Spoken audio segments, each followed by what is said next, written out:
If you run a healthcare practice, you know that feeling, right?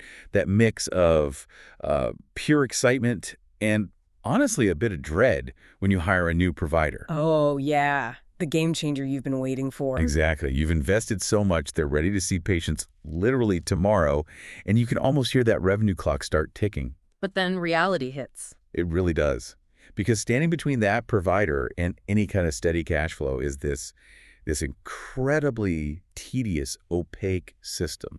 We're talking about provider credentialing. And trying to rush it, or worse, bypass it, can turn that amazing first day into a massive financial and legal problem. Our sources really laid this out clearly. Okay, let's unpack this. Today, our mission is really to give you a shortcut through all that noise.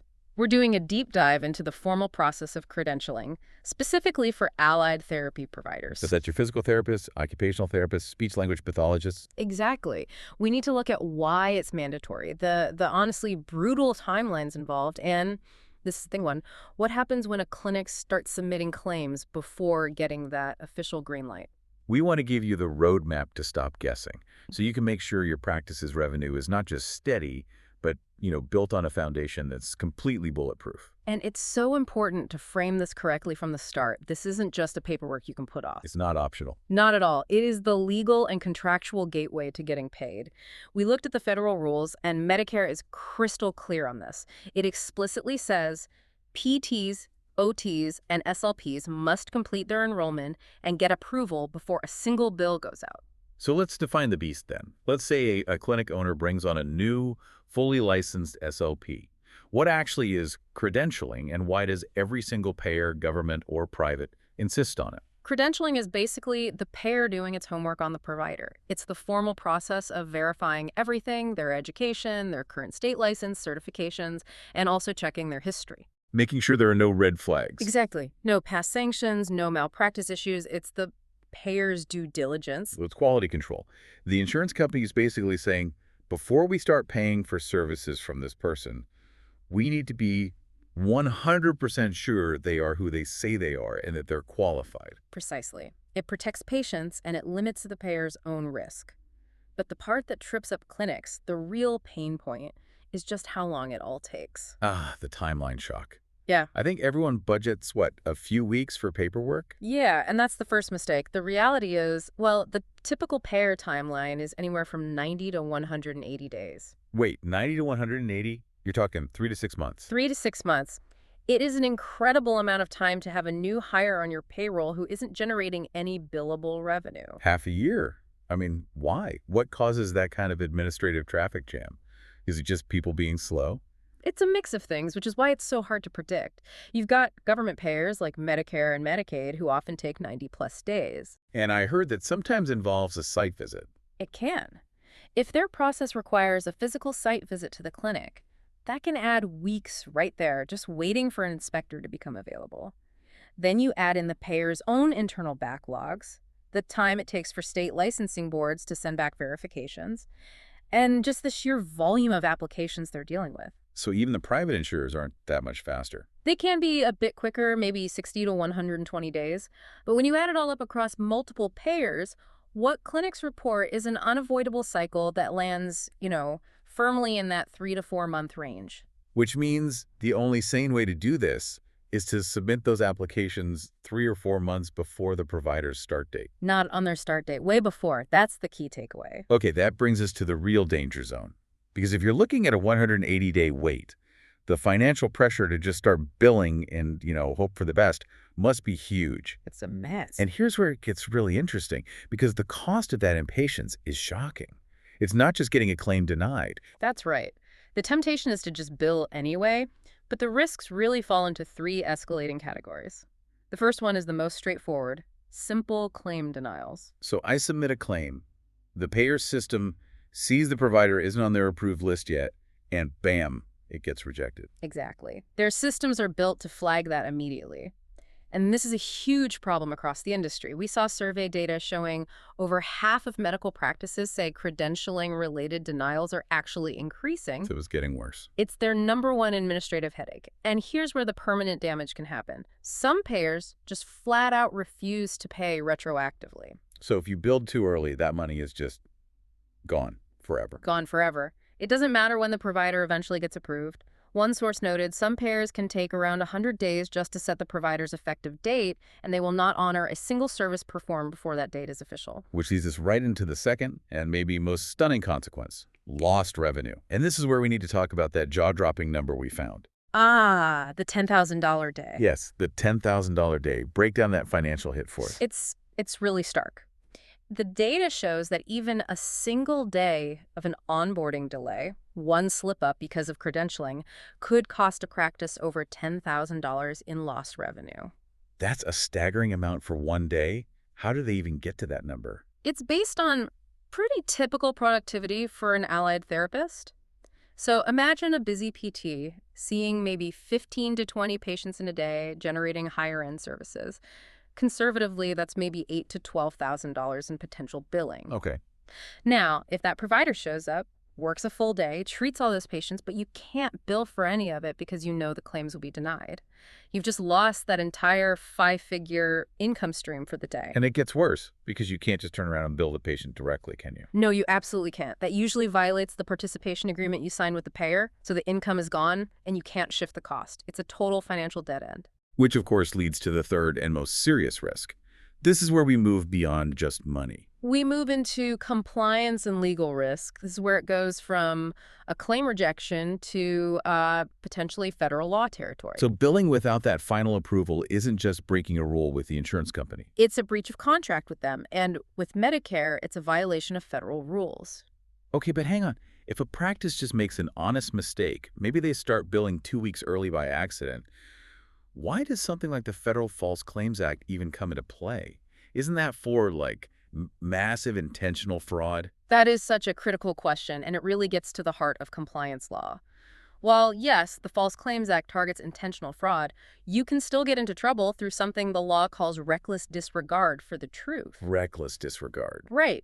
If you submit claims to a federal program like Medicare when you knew or you reasonably should have known that the provider wasn't authorized yet, that can be interpreted as submitting a false claim. So it's not just about what you intended to do.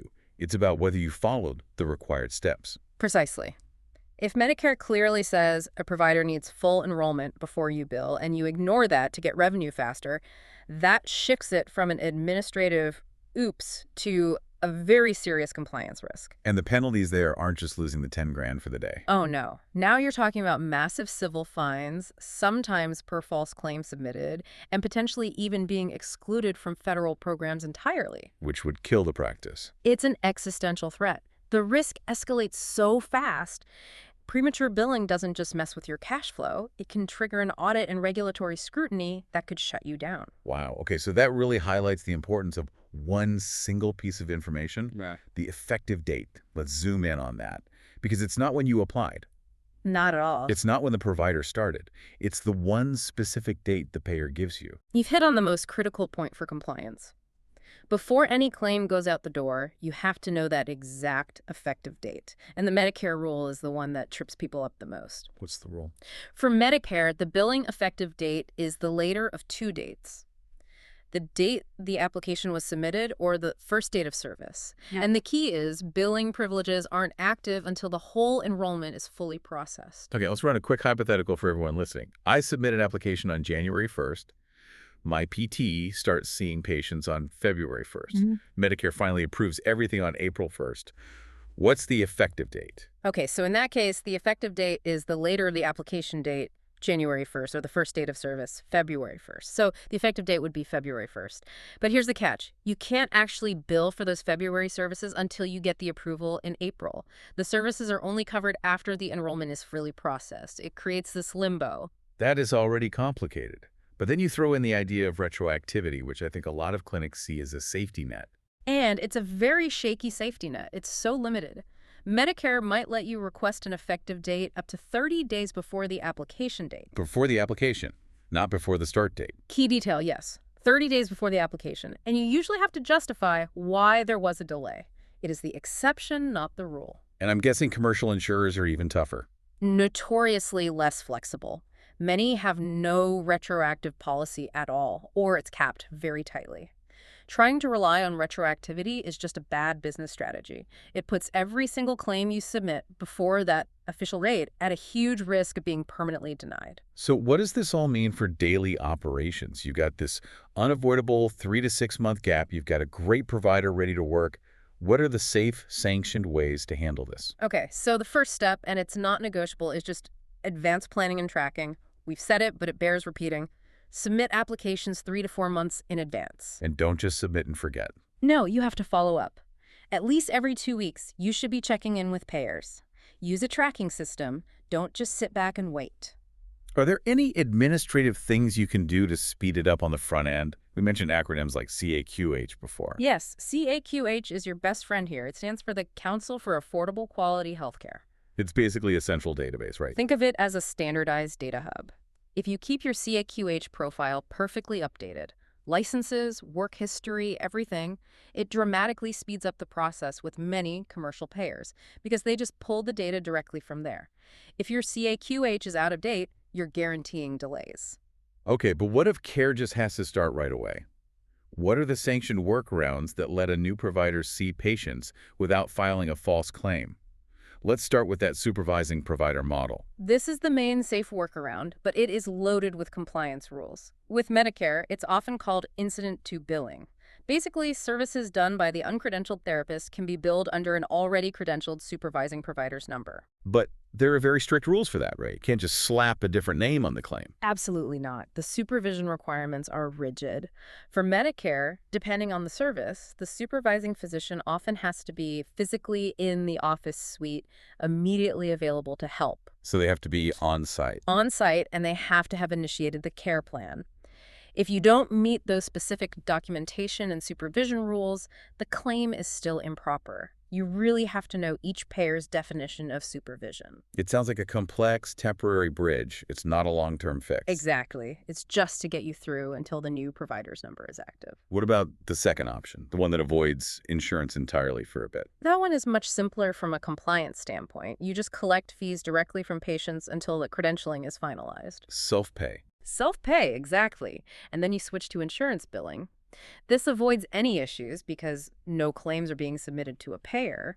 But, and this is a big but, you have to be incredibly transparent with the patient. They need to understand exactly what's happening, that it's temporary, how they'll be reimbursed later, and you have to make sure it doesn't violate any state laws or other payer contracts you might have. Okay, so let's wrap up with the ongoing work. What are the final administrative duties to make sure we don't face these headaches again? It all comes down to documentation and maintenance. Keep copies of everything. Applications, receipts, and especially that final approval letter.